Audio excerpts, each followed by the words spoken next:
So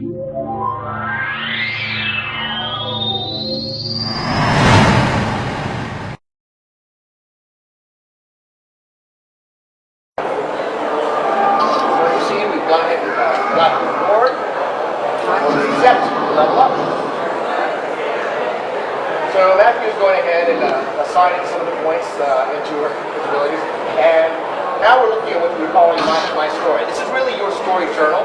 It keeps a log of all the decisions and choices that you've made through your story so far, and also, where you should be heading next. So I've been talking about our dynamic event system, and one of the things about dynamic events is, by their very nature, yes, they are dynamic. You don't know when exactly they're going to be occurring. They're not static, and so it's very important that we get people out exploring the world so that they can experience these dynamic events ad hoc, as quickly as possible. So to do that, fields around Seymour introduce the scout system. They'll work hard. Now there are some people who play MMOs where they just want to go out and explore and have with no guidance whatsoever. There are others who prefer pointers to where they think interesting content will be. And that's the point behind the scout system.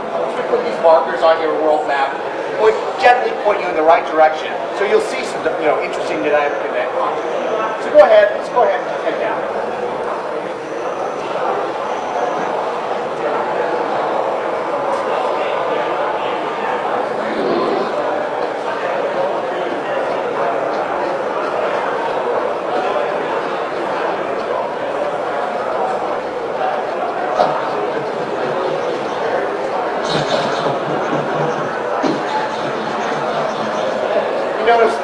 Earlier during the cinematics, I talked about our hand-painted illustrated quality. You can definitely see it in some of the objects that we have throughout the game world. We try to keep that feel very much consistent across everything. So Matthew, do we know which events are ahead? We're heading in the direction of what I hope to be. I think I see some fire. The cool thing about most dynamic events is it's very obvious visually. If there's like a lot of fire, a lot of smoke going around, there's probably something there that you should check out.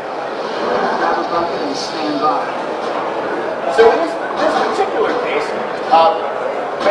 bandits have been setting the wheat hail players on fire.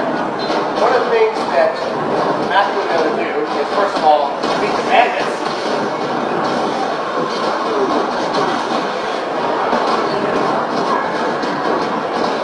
Do we have any water buckets flying around? Yeah, I think so.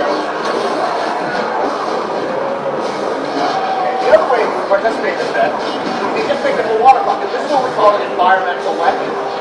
It went ahead and changed its skill bar to a bucket that you can then use to put out fires. Looks like there aren't any fires, but I can also use that water bucket. Everyone eats meat and drinks milk, thanks. So I'm going to go ahead and use the bucket to pick up more water the Chrys. You can imagine with this particular type of mechanic, there are any number of things that you could be picking up. Plants to help repair a fence or use as a weapon. Do you want to see the broom mother's up? She's always a fun one. Sorry?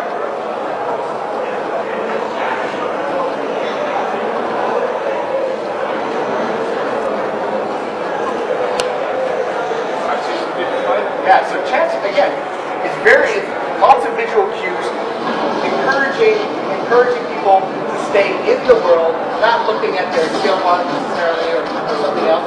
You're paying attention to this world. You'll see stuff where it's very obvious, hey, I want to get involved in that. It looks like fun. Now, as I mentioned, dynamic events have the ability to scale up depending on the number of people. Oh, tail swipe. The number of people who get involved. Now, that tail swipe you saw there is an example that when there are only a couple of people involved in the event, Broom Mother doesn't have that skill. But as the event scales up, she will acquire skills to make it more fun and interesting.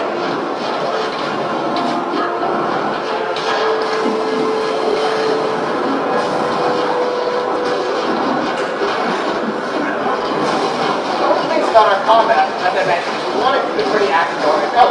So what Matthew we demonstrated that in our game, there is no dedicated healing or resurrection class. Every profession, every player can revive a person on the battlefield.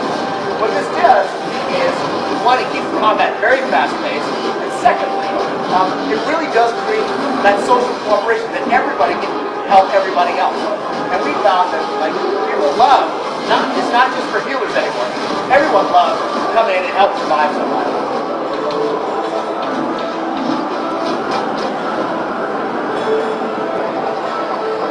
So defeater. And as you see it in the upper right, we get notifications. You have succeeded, and the rewards will be. Alright, I feel pretty good. We've got a couple of dynamic events. Let's head over to Divinity's Reach. So we're going to continue our personal story, which has instructed us to head over to Divinity's Reach. Divinity's Reach is the last great human city of humanity, and as such, we've made it appropriately granted epic. Divinity's Reach is really a great opportunity for us to demonstrate our new engine technology. Our new engine technology allows us to do very large-scale, sophisticated environments. We can do all sorts of complex lighting and shading and textures. We can even, as I mentioned, do things like custom weather, depending on the appropriateness. We want to see if we can hear some of the ambient dialogue. Put the volume up.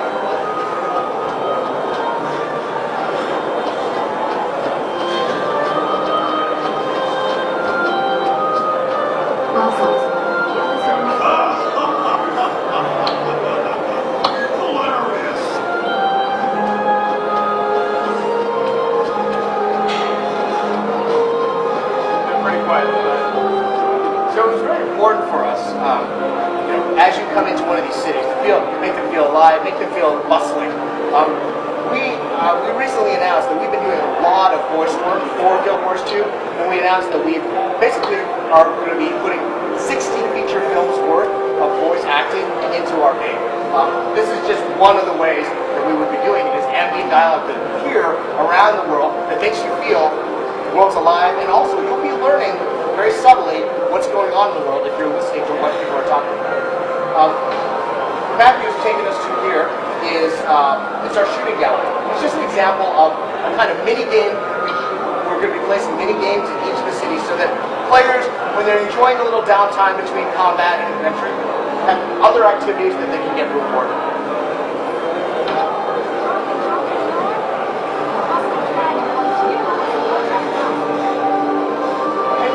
Listening to the dialogue, again, you won't have to read about stuff, but you will learn things about the different races. You'll learn things about how humans think of the Norn or the Azura, and that's cool. I think it's much more entertaining to hear it, especially with a little attitude, than to read it. Now, I mentioned that we have the new engine technology for Guild Wars 2, and I also mentioned that we have a phenomenal concept art team. What I'm about to show you is an example where you put an incredibly talented, imaginative art team with an incredibly sophisticated engine team, and you can deliver incredible vistas like this one. An interior environment. This is the Palace Gardens. We're very proud of them. They look stunning in day or night. But the other challenge of our engine is, if you're familiar with Guild Wars, we wanted to make sure that the game played on a very wide variety of 3D gaming PCs. We're not going to be pushing the highest edge of the tech envelope. So to be able to deliver amazing visuals and still have it run on a broad base of 3D gaming PCs has been a great challenge for our engine team, and they've definitely done it.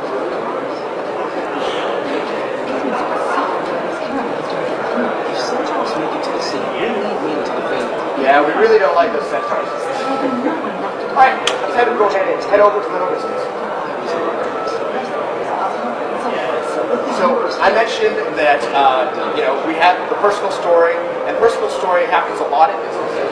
So here you'll see the city of Divinity's Reach is like a big wheel, 6 spokes, and each in between the spokes is a district.